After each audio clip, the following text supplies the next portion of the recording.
Mungkin Ayu, Bayu, Jeffrey. Tuban Jeffrey diem. Atau Johan, Pak Andi. Gila, ngeri dong. Ngeri kan? Kohen, berat juga. Iya, bisa praktek. Merinding aku dengerin itu. Denger. Merinding dan waduh. Segini beratnya ya. Jadi kohen. Pelakunya orang lain. Main-main. Kamu ya, aku salah. Ya itu. Makanya kalau sudah berada di level ini, baru boleh tes power. Aslinya begitu sih. Karena tes power itu akan authority ya. Jadi makanya di level authority bisa menghukum. Itu konsep nanti Sanhedrin El Sadik begitu ya nanti. Para pria nanti yang jadi para hakim di El Sadik, saya nggak tahu berasnya apa gitu. Berdirinya kapan juga nggak tahu. Tapi secara praktek saya sudah coba praktekkan di hadapan teman-teman semua gitu. Kalau yang udah lama ikut di El Sadik pasti tahu lah gitu. Bahkan live gitu ya. Sebelum terjadi saya udah ngomong ini, begitu terjadi kan. Oh ya itu. Dengan Jeffrey dulu juga begitu. Kamu lakukan ini. Oh nggak bisa. Oh ya pasti ada masalah lagi. Itu Cohen tuh begitu. Nah, untuk menjatuhkan hukuman nanti dulu, karena nanti beda urusan ya. Banyak faktor lah itu. Tapi untuk menjatuhkan hukuman, mau nggak mau nanti di level sesudah level tadi saya bilang mengampuni, level Cohen, nanti ada lagi level yang disebut sebagai Cohen itu ya. Itu bisa diberi hak suara dalam sidang Dewan Ilahi. Itu lebih berat lagi nanti. Jadi kalau kamu lolos dengan materi ini, bisa praktek. Kamu punya otoritas. Level tertinggi adalah seperti yang saya bilang. Tidak harus ngomong, hanya pikiran saja. Pikiranmu ngomong apa? Pikiranmu berpikir apa? Bisa kejadian. Itu kalau di Jawa kan sabdo pandita ratu ya. Seperti Tuhan. Jadi kamu dan Tuhan manunggal, menyatu. Keputusan Tuhan adalah keputusanmu. Kehendak Tuhan adalah kehendakmu.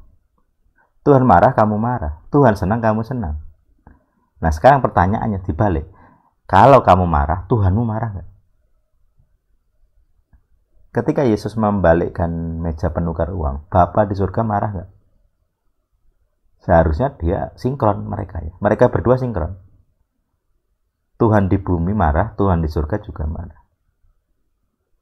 Sinkron. Sekarang pertanyaan kamu sakit hati, Tuhanmu sakit hati nggak? Kalau kamu sakit hati, Tuhanmu biasa saja, bahkan senang, terus Tuhan tolonglah saya, tidak akan ditolong kamu. Tuhan malah senang. Memang aku ingin kamu menderita itu loh. Nah itu pemuritan tuh begitu. Tabungan penderitaan. Makanya ada penderitaan yang memang Tuhan kehendaki. Ayub kehilangan anak, menderita, iya. Tuhan ingin dia mengalami itu, ya jelas iya. Pasti ada, kehendak Tuhan pasti ada. Memang ingin menderita. Memang ingin Ayub menderita. Nah dalam kasusnya kayak tadi Bapak Cahaya tadi, Tuhan ingin kamu menderita nggak? Ada. Itu apa? Supaya kamu sadar kamu tuh Cohen. Supaya kamu tuh sadar kamu tuh berimam menjadi Cohen. Pengalaman terbaru saya merinding. Nah ini Bapak Cahaya memang sudah share ke saya ya. Makanya waktu di chat tuh saya bilang, yaitu kuasa dari Tuhanmu tuh begitu. Jadi doa LG itu hanya berkuasa kalau kamu Cohen. Nah ini belum saya jelaskan sebelumnya. Doa legal ground, kalau kamu bukan di level Cohen, tidak ada kuasanya, tidak ada powernya.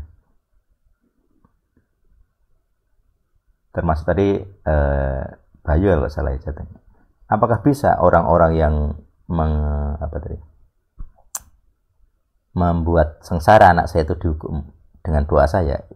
Ya kosek-kosek gitu ya, karena itu beda urusan gitu ya. Itu ada level authority-nya, sign of authority. Kalau kamu sudah di level Cohen, tidak masalah. Bahkan sebenarnya kamu nggak akan perlu bertanya pada saya, kamu langsung ke Tuhan langsung.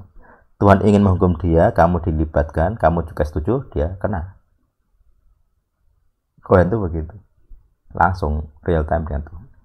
Kalau kamu masih merasa perlu bertanya kepada orang lain, berarti belum. Ketika saya menghukum orang lain, apakah saya bertanya kepada orang? Tidak pernah. Saya hanya memberitahu. Jadi level menghukum ini agak-agak advance memang. Makanya doa-doa LG untuk semua orang, yaitu kita hanya menghukum rohnya, kodamnya, rohnya. Dia yang menyerang anak saya, dihukum dengan dibuang ke lembah kehancuran, ke lembah Abaddon. Itu saja rohnya. Paranormal, dukun yang ngirim santet, apakah kena? Kosek-kosek. Karena bagi mereka, ini kok santetnya hilang, ngono tok. Tak santetnya masih raiso. Nah begitu. Mereka tidak tahu iki ilmu apa, ritualnya apa, mereka nggak akan tahu. Nggak akan bisa nembus itu. Kodam mereka mau menerawang, nggak akan bisa. Mau pakai ilmu apa atau nggak akan bisa. Nggak akan bisa lihat gitu. Mana ada setan bisa lihat Tuhan kan begitu. Makanya kalau saya ngurusi pasien-pasien yang demiten, kena santet, gitu-gitu, kena pelet dan sebagainya, saya santai sekali. Karena pernah kan itu sama Agung kan, saya sama Agung melayani orang, H+1, diperhatikan H+1, Agungnya cerita, yang diserang keluargaku, dia bilang begitu. Aku tidak merasa apa-apa. Kenapa yang diserang dia? Ya kan kami berdua kan sama-sama pelaku dari doa pelepasan itu. Tapi yang diserang ya kena dampak besar ke dia, ke ekonomi bahkan. Jadi bapaknya punya kebun itu kan, ya wisata ya, kebun untuk wisata. Itu ada 2 bis itu pulang. Ada bis, 2 bis parkir di tempat dia, pulang balik, dan jadi beli. Ya pasti stres lah itu. Ekonomi yang kena. Itu H+1 atau H+2 gitu. Aku merasa, ya memang itu sih. Gunanya pelepasan itu begitu. Jadi kalau kamu pendoa pelepasan, tidak ikut pelepasan, tidak ikut kurikulum pelepasan, itu resikonya. Kamu maju perang, tapi nggak punya perisai. Nah, gitu kira-kira. Luka-luka kamu. Nah, gitu. Makanya kalau pendoa pelepasan, wajib ya ikut kurikulum pelepasan. Karena salah sendiri itu nanti, kena sendiri. Dan kamu jadi target kok. Tapi kan ya nggak semua orang akan setuju ya dengan kurikulum pelepasan. Ya sudah, mau gimana? Ya begitu, kalau bikin merinding ya puji Tuhan, memang ini konsep yang paling berat yang bisa saya ajarkan, paling berat yang bisa dipraktekkan manusia. Sangat sulit, sangat langka orang yang mau praktek doa kohen ya. Karena sudah di atas level mengampuni. Jadi kalau hanya mengampuni, it's fine. Ini lebih tinggi dari level mengampuni, level kerohaniannya. Karena pelakunya adalah kamu.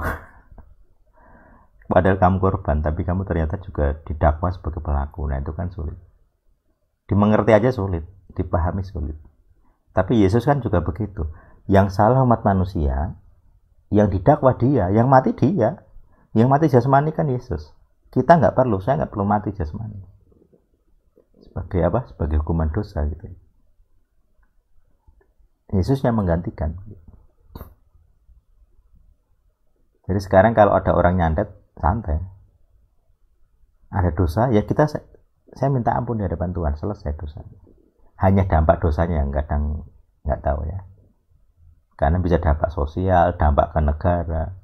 Jadi dosa itu ada yang dosa pribadi dampaknya, kamu saja. Ada yang dosanya dosa sosial gitu. Kamu bunuh orang dosa sosial, negara bertindak. Tapi kalau dosa itu kamu bunuh diri, negara bertindak, ya tidak akan, pelakunya kamu. Hukumnya selesai, kasus ditutup demi hukum. Pelakunya sudah meninggal, pelaku dan korban sudah meninggal. Tidak ada lagi tuntutan. Siapa yang dituntut? Wong pelakunya juga korban, nah gitu. Jadi kalau dosa pribadi, negara tidak akan masuk.